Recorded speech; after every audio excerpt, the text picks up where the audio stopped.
Let's talk to William Clouston now, who's leader of the SDP, about a number of things, including social care, the NHS, and of course those 20 Labour councillors that have just quit because of Keir Starmer's leadership. Let's not sugarcoat it.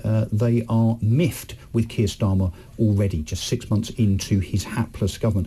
William, thanks for joining me on Talk. Good to be here. Tell us about the SDP, first of all, William Clouston, because many people think that you were kind of absorbed into the Liberal Democrats a few years ago, but you're still alive and kicking by the looks of it, as an organisation, I mean. Yeah, we are. Yeah, it's an interesting story. Social democracy is different from liberalism, and we are the SDP, the members that resisted the merger with the Liberals. We survived, and in the last few years, we've been growing rapidly. So we had 20 candidates at the 2019 general election, 122 candidates last year, and we're growing and starting to win seats, taking seats off Labour in the big cities in the likes of Leeds and so on. So I'm very optimistic about the future. Well, let's see what you stand for with regard to a range of issues that we're going to talk about. So first of all, Labour's decision to block this inquiry, this government inquiry into rape gangs. How do you feel about that?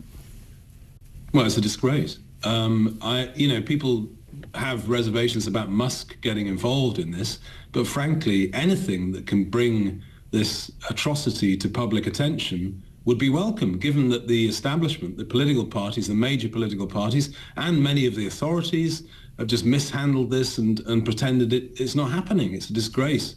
Yeah, and often we need a loud voice, someone with influence, to get involved in order for sufficient light to be shone on such things, so that indeed they do get debated, but also that we get to the bottom of who is culpable. As I said on the show yesterday, those that are culpable here, whether they are council officers, council leaders, other politicians or senior police officers, should be taken through the legal process. They should be charged if there is evidence for such, prosecuted and imprisoned, because they themselves have allowed this to continue. So people, women, girls, would have continued to have been raped and assaulted because of the inaction by many of those in power. I thought you'd find it difficult to disagree with me with regard to Labour. So it'll only be Labour supporters that will defend Jess Phillips and Keir Starmer's decision. Let's talk about social care, something else that the Labour government seemed to be pretty hapless about. They promised in the run-up to the election that they would fix the problems of social care, the social care crisis, as I think they called it several times in Parliament,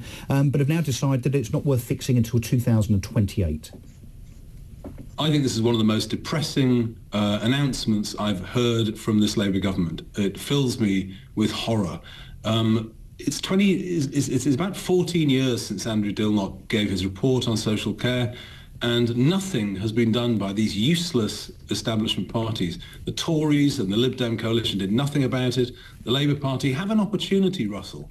You know what their majority is? 174. 174 majority, and they're kicking this issue into the long grass. And William, what would the SDP do differently then?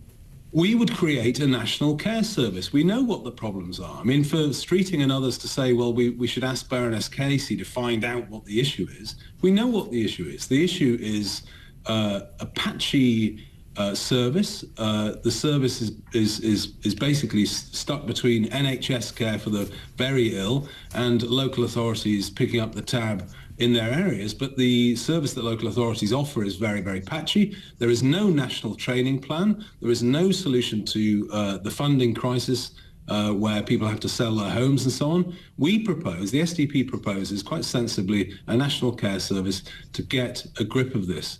Actually Labour has also has a similar policy, but is not, and it actually has the power to do something about it, is not doing anything about it. It's a disgrace. The Labour Party put this into the long grass. Nothing, due to the timescales now, will be done before the next general election. Well, it won't be done this Parliament, of course. That's pretty obvious. And I think that's, you could be forgiven for being cynical that that's being done on purpose, because they believe that any solution will be potentially unpopular, particularly when it comes to taxation, albeit that the Labour Party don't seem to be that shy of raising tax. And with regard to money, of course, whether it's the NHS or it's the social care system, it does seem that despite cries from particularly those on the left for more and more money is the remedy for the problems within our public health and social care services, NHS managers are reported now to be earning another £1.1 billion in the last 10 years, taking manager salaries in the NHS to nearly £3 billion, but with absolutely no improvement in outcomes as a consequence whatsoever. Doesn't that rather indicate and prove that the problems of the NHS and indeed social care are one of not money, but organisation and efficiency? I think organisation does matter. I think in the case of social care, you can't argue that money isn't an issue. It certainly is an issue.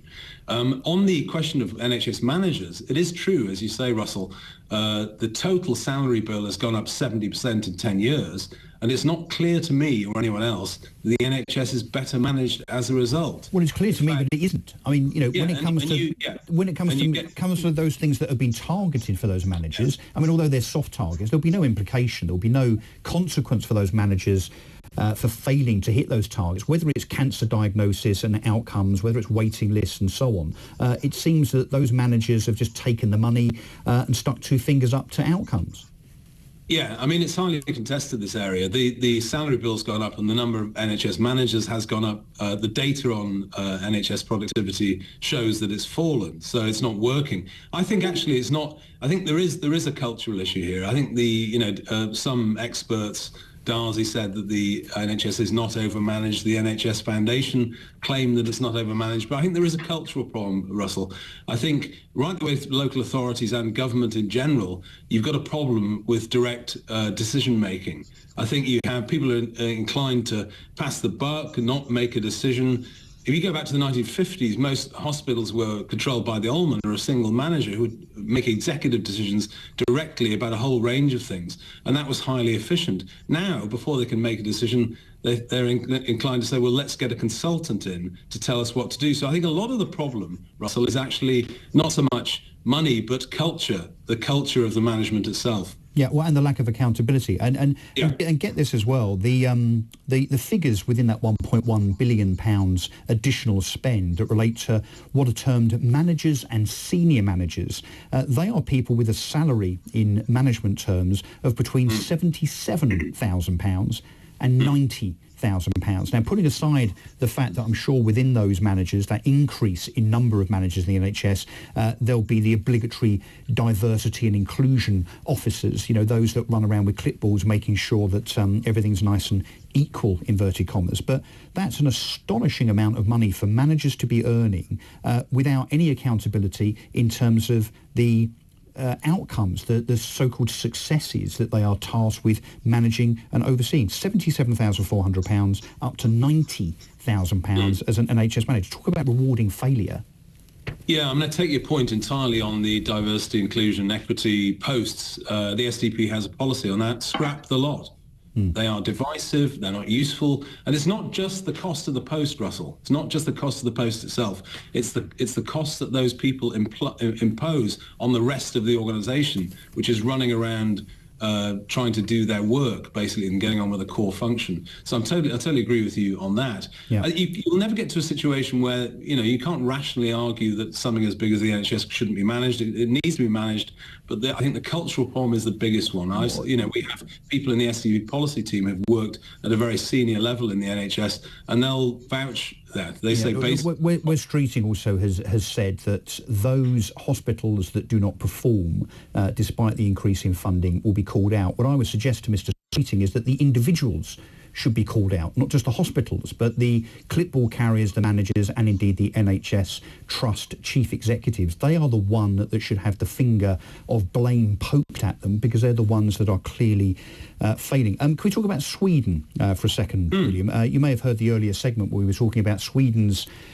sudden pang of common sense. They have spent a decade or so allowing all and sundry into their country, hundreds of thousands of migrants, some legal and no doubt some illegal, many on the basis of them claiming asylum in Sweden. And lo and behold, over the last 10 years, particularly when it comes to serious crime, so assault, arson, explosions, criminality by way of gangs, Sweden has in effect fallen. I mean, literally fallen under the weight of that migration. And they've now decided, yes, not before time, that they're going to close the doors. They're going to pull up the drawbridge when it comes to asylum claims and indeed giving benefits and money to such claimants. As a consequence, they've now seen a significant reduction in asylum applications, the lowest since 1997. When is Britain going to do the same?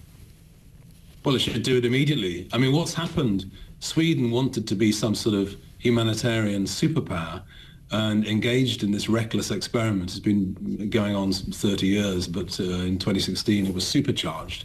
And you're quite right, the result is failure to integrate the people that have arrived, a rise in gun crime and mafia activity, to the extent that a lot of Swedes don't feel safe in their own communities, in their own cities.